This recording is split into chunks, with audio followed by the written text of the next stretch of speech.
Hi guys, welcome back to the Library of Alexandria. And today guys, today is going to be the top 15 series. I guess it's not top, but the 15 series that I would like to begin in 2022. Now, I will probably not finish many of these. I might finish some, but I do want to start these particular series. And I would like to do a better job than I did last year. I only started 4 of the 15 on this list that I made for 2021. And of those 4 series, I only finished one of them, and that was Red Rising. The other series that I started that I had wanted to was Rhaeria Revelations, barely, Spellslinger, and Dagger and Coin, and I only read one book in each of those, so that's just sad. So these are also not exhaustive. This is not like, these aren't the only series that I'm gonna start this year. In fact, I'll probably end up, there's no way I get to all 15. And, I'm still involved in buddy reads, and then people vote on stuff. So I will definitely start other series. But these are the 15, and it's not even, culled, really. It's just 15 series that I would like to start that interest me. There's not a ton of, really well-known series on here. There are some. And that's mostly because when I look up series, the things that appeal to me are not widely popular, and I don't know why. And I'm sorry if I sound like I'm losing my voice. I don't know why it's going again.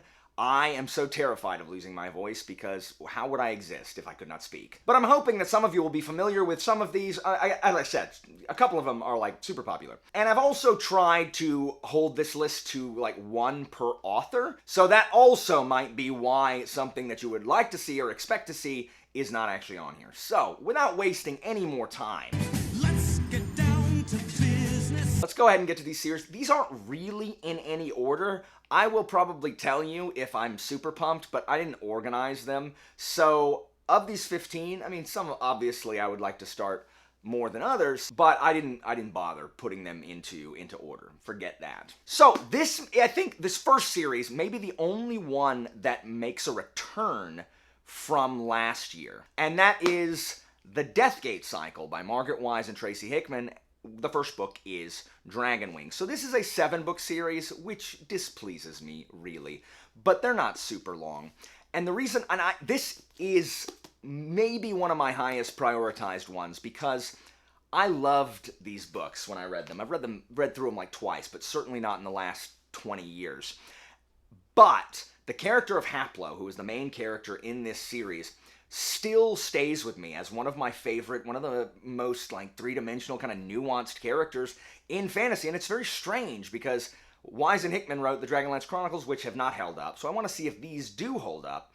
But I just love the conceit. I love that Haplo is not really a good guy. The world was sundered into 4 realms, earth, water, wind, and fire, by these godly beings known as the Sartan, and the other race of humans, the patrons, were shoved inside a labyrinth, and the world was sundered so that the patrons couldn't take it over. And so Haplo works for the Lord of the Patrons, the first one to escape the labyrinth, and he's scouting out these 4 realms, and his job is literally to destabilize them, to make them prime for a new revolutionary leader. So the Lord of the Patrons will come through the Death Gate and kind of take them over and wage war against the Sartan, who no one have seen in 1,000 years. I love the premise. I love these books. I love Haplo and his dog. His dog is a main character. Man, Haplo loves his dog, but he doesn't talk. I'm less of a fan of talking animal companions than I am of regular animal companions. So anyway, I definitely want to start this series this year. I didn't last year, but I'm gonna try to prioritize it this year. Next up on this list, we have Boosh, The Gates of the World by K.M. McKinley. Book 1 here is The Iron Ship. So, first of all, since I started book 2, this is my very first video, I was talking about this book and the cover. Look at how gorgeous this cover is. I have literally never heard anyone speak about this series ever. And it has, mediocre Goodreads reviews. In addition, look at these. So here's Deathwing, yellow, and then here's Iron Ship. This almost looks longer. No. This is 200 pages longer than this, so the paper must be super thin. Regardless, This is a 3-book series. It's a trilogy, thank goodness. City of Ice is book 2, and the Brass God. There's like a clockwork, I don't know, being, and I love that stuff. This book is theoretically about that conceit of there's a family, and, you know, one sibling does this, and another sibling does this, and another sibling does this, and they're the POVs. And this is similar to Engines of Empire, which I just read, probably Emperor's Blades, which I think also has a similar conceit. I mean, it just sounds cool. Merchant, industrialist, and explorer Trassan Crescent has an audacious plan, combining the might of magic and iron in the heart of a great ship to navigate an uncrossed ocean, seeking the city of the extinct Morphon to uncover the secrets of their lost sciences. Ambition runs strongly in the Crescent family, and for each of Trassan's siblings, fate beckons. Soldier Rel is banished to a vital frontier. Bureaucrat Garten balances responsibility with family loyalty. Sister Catriana is determined to carve herself a place in the world of men. Outcast Guis struggles to contain the energies of his soul, while priest Aaron dabbles in forbidden sorcery. That's a big old family. The world is in turmoil as new money brings new power and the old social order crumbles. And as mankind's arts grow stronger, a terror from the ancient past awakes. That sounds so cool. So this is definitely a quest book because an iron ship, they're literally building, it's got that, you know, industrial tech that I love so much, and a clockwork being that may or may not be a god in the third one. Again, I've never heard anything about this series. If you have read it, please let me know. So I hope to start that this year as well. Next up, we've got Boosh, the Chathrand Voyage series, book 1 of which is The Red Wolf Conspiracy by Robert V.S. Reddick. So this is a 5-book series that takes place, I think it's largely nautical. I am not 100% certain because I know that the author and some people on Twitter are running like a read-along of this series like right now. I think they're on like book 3 or whatever. But I'm not 100% certain, but it definitely fits the Flintlock quest, or the, you know, adjacent subgenres. According to the author himself. There's gunpowder and stuff, and that's just so freaking cool. And I think this first book takes place on an outpost ship. I love ships as cities. I know so many of y'all hate freaking nautical books. I don't really know why. This sounds awesome to me. Again, I'll read the back of the first book, see if it sounds interesting to you.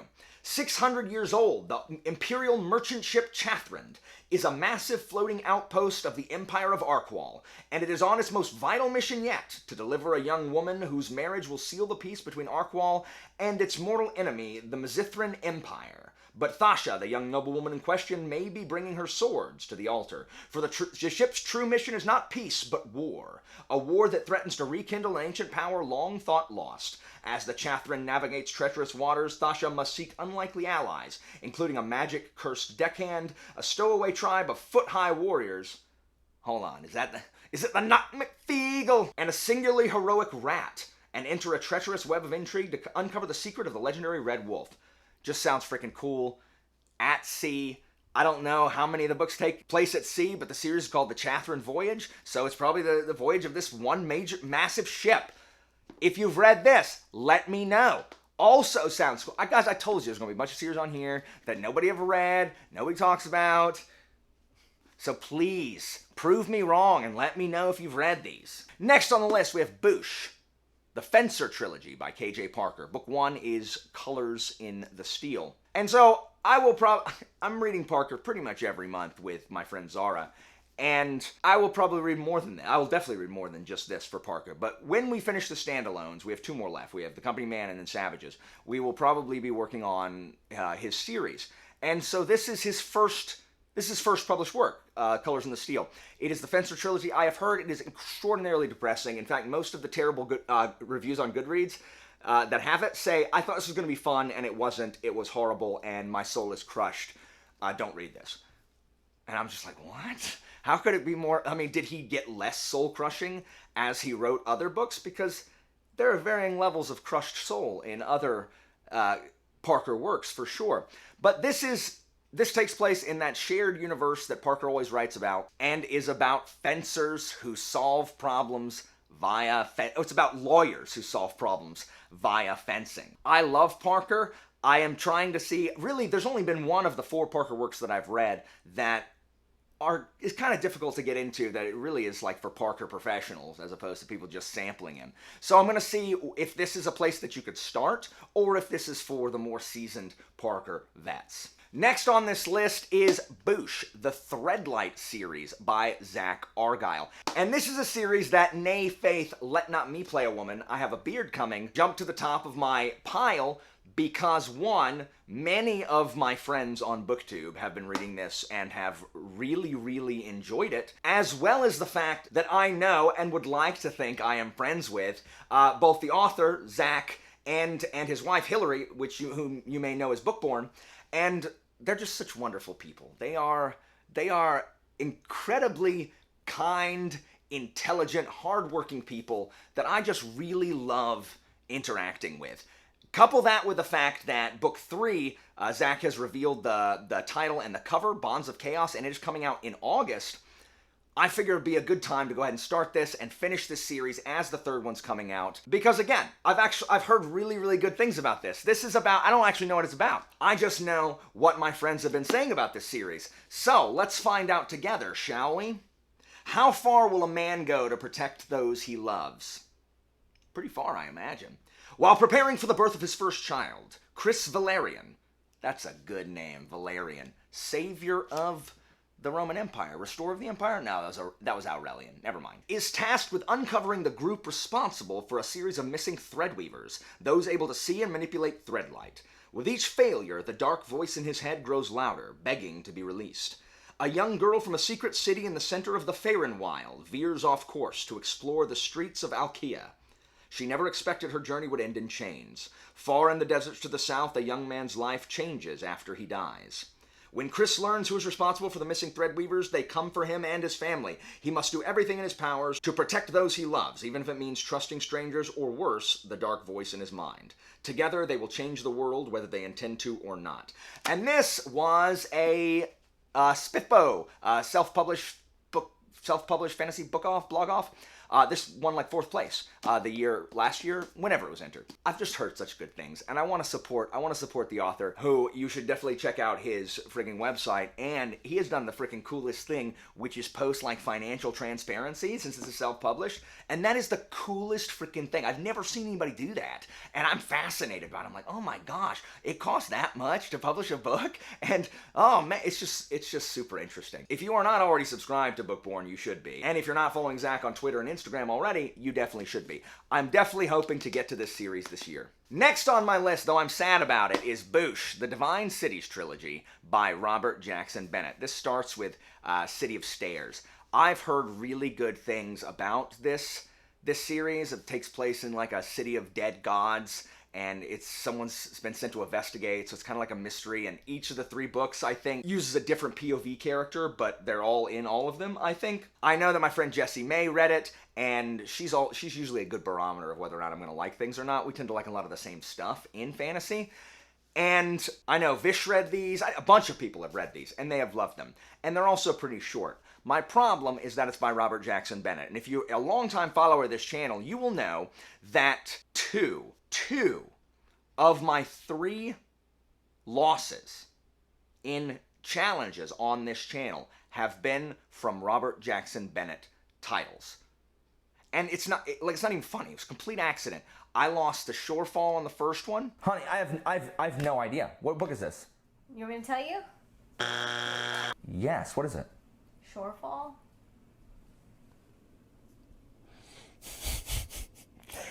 The Key. And then I lost to Foundry Side on the second one. Dragon Republic by R.F. Kuang.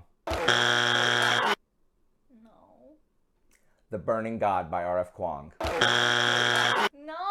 It's neither one! It's Foundry Side. They ask you how you are, you just have to say that you're fine when you're not really fine, but you just can't get into it because they would never understand. Oh no. Did I just lose a challenge based on the first book of Shorefall? And it is inexcusable, ladies and gentlemen, inexcusable. But Robert Jackson Bennett, from what I understand, began like as a horror writer, and I know there's like horror elements in these, and cosmic horror and things like that, like existential dread. Love that stuff. Bennett, from just having read Foundry Side, is a writer who writes very quickly and is very brisk paced. And I'm trying to read more of those faster paced, shorter novels rather than dense epic fantasies all the time. So I'm gonna try to prioritize this pretty high when I start reading new series. Next on this list is a series that I may take off this list, and it's Boosh. The First Law Trilogy by Joe Abercrombie. First book of which is The Blade itself. I don't want to read this series anymore, and I'm going to tell you why. I'm so sick of hearing about it. That's why. I'm sick of hearing about it. And I understand. Like, I talk about the same series all the time as well. The difference is everyone in the free world isn't also talking about the series I'm talking about. Every single person keeps saying to me, oh, you gotta read Abercrombie. This may be more requested on my channel in my comments than even Stormlight. Everyone wants me to read Abercrombie. And you know what? I don't want to, because y'all keep telling me to read it. And in addition, my nemesis, Liena, who keeps reading stuff that I like and crapping all over it because she's a hostile human being, all she ever does is read these books. So the problem is I'm primed to dislike them. Like, I'm going to go in wanting to hate them. But there is a better than average chance that I will end up reading this year. This book is also already on my patron wheel every time I spin, so there's a chance every other month that I could get this book anyway. If you don't know what if you don't know what the First Law is about, guess what? Neither does anybody else. Because when you ask what it's about, you know what people say? Oh man, the characters. Okay, but what's it about? Oh, but just the characters and Lord Grimdark and Abercrombie. Okay, but what do they do? Oh, but they just are characters, and they character each other's character, and oh man, just the characters, and their character speaking as characters. That's what it is. So who knows if there's an actual storyline anywhere in these pages.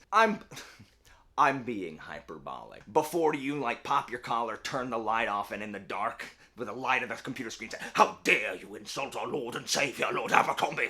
How dare you? How dare you suggest?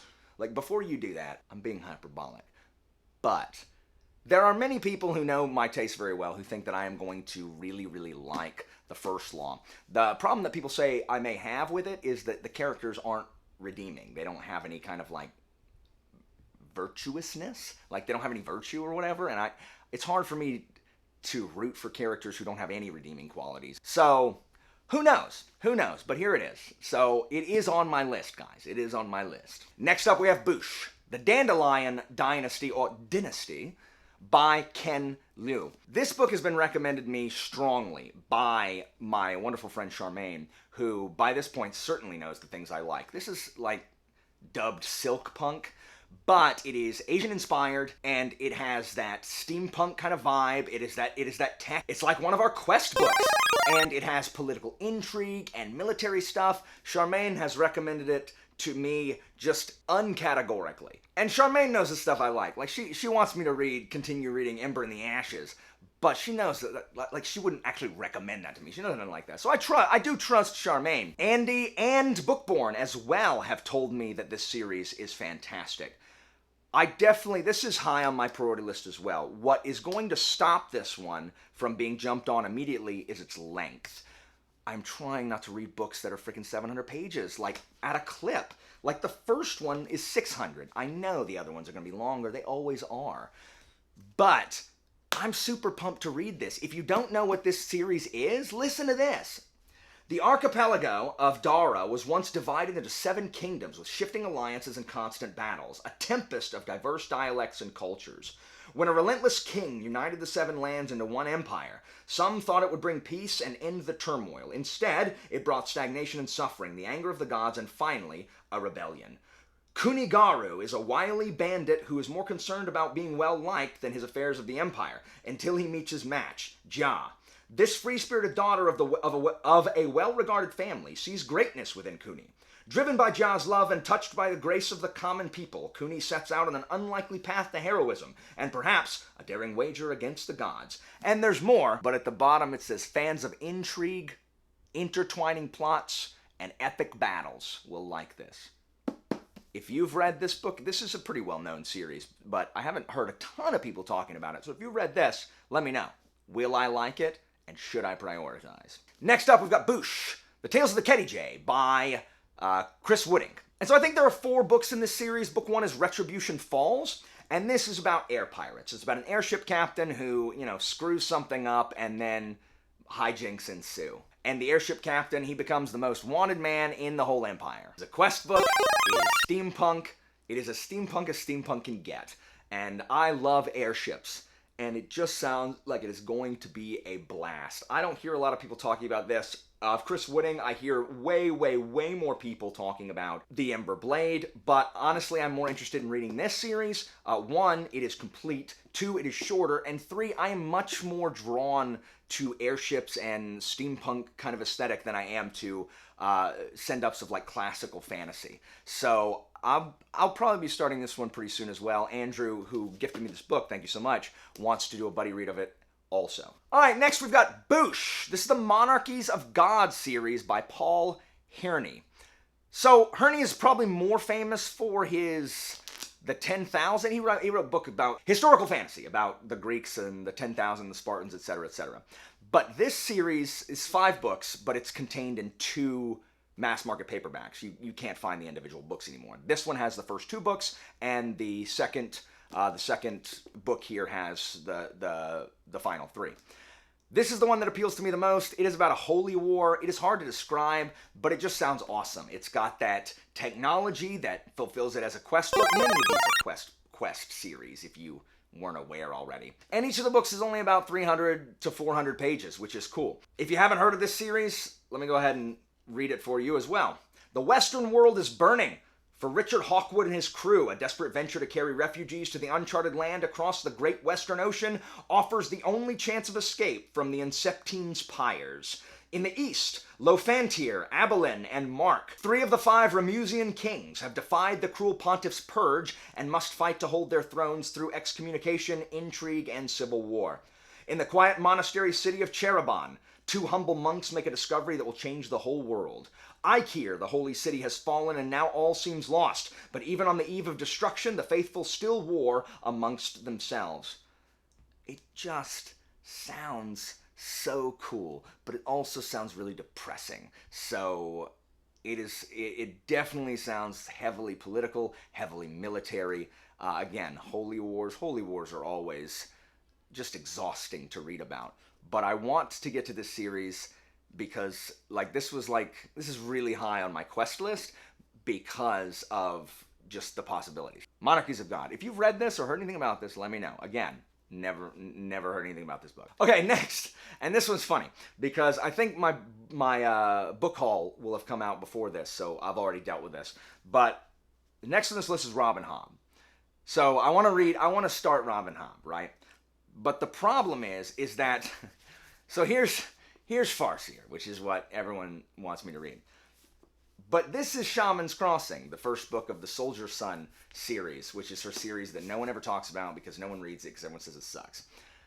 This sounds so much more interesting than this book. This is the one I want to read, but everyone probably already has, or if they haven't, here's your chance now, is going to in the comments say, do not read this book. Do not read this sucky book, Alan. I've never even read it, or if I have, it sucks. Read this one instead. TBD. Who knows? It's a mystery. Looks like we got ourselves a mystery. But I do want to at least read something by Robin Hobb. So, what will it be? The thing Assassin's Apprentice has going for it is that it's about 150 pages shorter than this one, but I'm not going to be fooled, because I know that after this one, the length of the books compound in size exponentially. So we'll see. But I do want to start something with Robin Hobb. Soldier, this is a quest book. It is literally Flintlock fantasy. It's about an expansionist empire and this kid, this noble scion who is in the military, taking over the forest and the savages there, and that's what it's about. I love empires and stories about imperialism and colonization and resistances to empire and how people deal with the ramifications. And from everything I hear about Robin Hobb, she's an extremely nuanced author, so I'm excited to see the difficult questions wrestled with in that series. And then there's Farseer, which everyone wants me to read. All right, next we have Boosh, Mistborn Era 2. I'm definitely going to read these. I will probably like these way better than most people do, just because I like the steampunk, industrial, western setting. The characters might get on my nerves from what Alex says. Alex Nieves tells me that Wayne just cares about his hat, and that's annoying. But we'll see. I do want to get caught up before the fourth Mistborn book, fourth Era 2 book comes out, if for nothing else than to avoid the massive amounts of spoilers that anyone who talks about the Cosmere. But I'm going to start this. Also, they're short, which is wonderful. Look for this soon. Next is Boosh, Echoes of Empire trilogy by Mark T. Barnes. I talked about this in my Howl. First book is The Garden of Stones. Wonderful, beautiful cover art. I'll put it on the screen, by Stephen Martiniere, who is my favorite cover artist. He did the Elantris cover art, which you know way better than the Long Press Quartet ones, which is one I know from. I love his cover art. The whole premise of this series sounds... I've never heard anybody talk about this series. Hold on. So this thing itself just sounds like frickin' Long Press Quartet. I read it on my Howl, but in case you missed that, here we go. Just prepare. I'm gonna read fast. Fueled by visions promising him prolonged life and political power, the dying Karajinan, leader of a millennial-old dynasty, has brought the nation of Shiran to civil war. But is his bright destiny assured, or do the events unfolding around him promise a more ignoble and finite future? Indris, warrior mage of the Sex Scholars and scion of a great rival house, is caught in the upheaval, driven by loyalty and conscience to return to a city that haunts his past. Indris reluctantly accepts the task of finding a missing man, the only one able to steer the teetering nation toward peace. The celebrated warrior poet Mari touches both men's lives, one as daughter, one as lover. As her world unravels around her, can she be true to both her duty and to blood, or her duty to blood and her own desires for freedom and happiness? It just sounds warrior poet, makes me think of Long Press Quartet. This is probably a really complex, epic fantasy novel. I've never heard anybody talk about this. But after reading this in my Howl, and this was sent to me, thank you, I just, I want to start this series and just see. Next is Boosh, the Risen Kingdoms trilogy by Curtis Craddock. This is high on my list. I want to start this. This is so steampunk. Oh my gosh, it's so steampunky. Born with a physical disability and no magical talent, but a precocious intellect, Princess Isabel des Zephyrs has lived her life being underestimated by her family and her kingdom. The only person who appreciates her true self is Jean-Claude, the fatherly musketeer who has guarded her since birth. All shall change, however, when an unlikely marriage proposal to the second son of a dying king and an empire collapsing into civil war is offered. But the last two women betrothed to this prince were murdered, and a sorcerer assassin's bent on making Isabel the third. Isabel and Jean-Claude plunge into a great maze of prophecy, intrigue, and betrayal where everyone wears masks of glamour and lies. Step by dangerous step, Isabel must unravel the lies of her enemies and discover a truth more perilous than any deception. I want to read this. It sounds right in my bailiwick. The first book is A Mask of Alchemy and Mirrors. Yeah, there you go. Oh, that's wrong. An Alchemy of Masks and Mirrors. That makes more sense. And Boosh. This is the Vorkosigan saga by Loris McMaster Bejoled, and the first book chronologically is, publication order, is Shards of Honor. So this series is long. I'm not actually sure how many books this is, but this book is only 200 pages. It's short. But I've heard that this is a fantastic sci-fi series. I think there's two main characters. There's a male that stars in some of the books. And then in this one, the main character is a woman named Cordelia who survives a war that she shouldn't have and now is in charge of this crappy spaceship and gets drawn into a web of intrigue. Many people have recommended this series, and yet I don't see a bunch of people talking about this all the time. So if you've read the Vorkosigan saga, tell me, what do you think? But this book is short. I hope all the other ones are this short.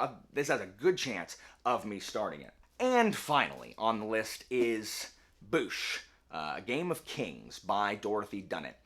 And so this series I want to start because my own Hand of the King, Klaus, this is his favorite series of all time. And I think there's 6 books in this, and he says the last one, I think, is one of his favorite books of all time. This is a historical fiction novel that is, I think Dunnett is pretty dense as far as just needing to understand references and the time period and whatever. But this takes place in the 1500s in Scotland with a noble who's returned, the anti-hero Francis Crawford of Lymond, who we're just going to call Lymond. or Le Monde. And it is him trying to outwit politically, and he's just trying to outwit his enemies and clear his name, because he's been, his name is trashed or dragged through the mud. I don't really know. I know there's a ton of political intrigue, and that, from what I understand, Dunnett is a masterful writer. I know that Guy Gavriel Kay was friends with Dunnett and was an inspiration for him. And so I have heard this series is kind of dense and hard to get through. I know several people who tried it, also for Klaus, and abandoned it. So I am hoping to love this and not abandon Klaus in his hour of need, because I like historical fiction. I really like historical fiction, especially ones that deal with political intrigue and just really smart plots. So I am hoping that I can be the one person that Klaus has recommended this to that loves it as much as he does. So guys, those are the 15 series that I want to start in 2022, other than Abercrombie and Sanderson. Which of these sounds the coolest? Which of these do you think that I should prioritize the most? Which one of these should I get to before any of the others? But you can't say First Law and you can't say Mistborn. I freaking know. Look, I know. I know. What series are you guys excited to start in this year? As always, information about my Patreon and Discord is down in the description, and I'll see you next time, guys.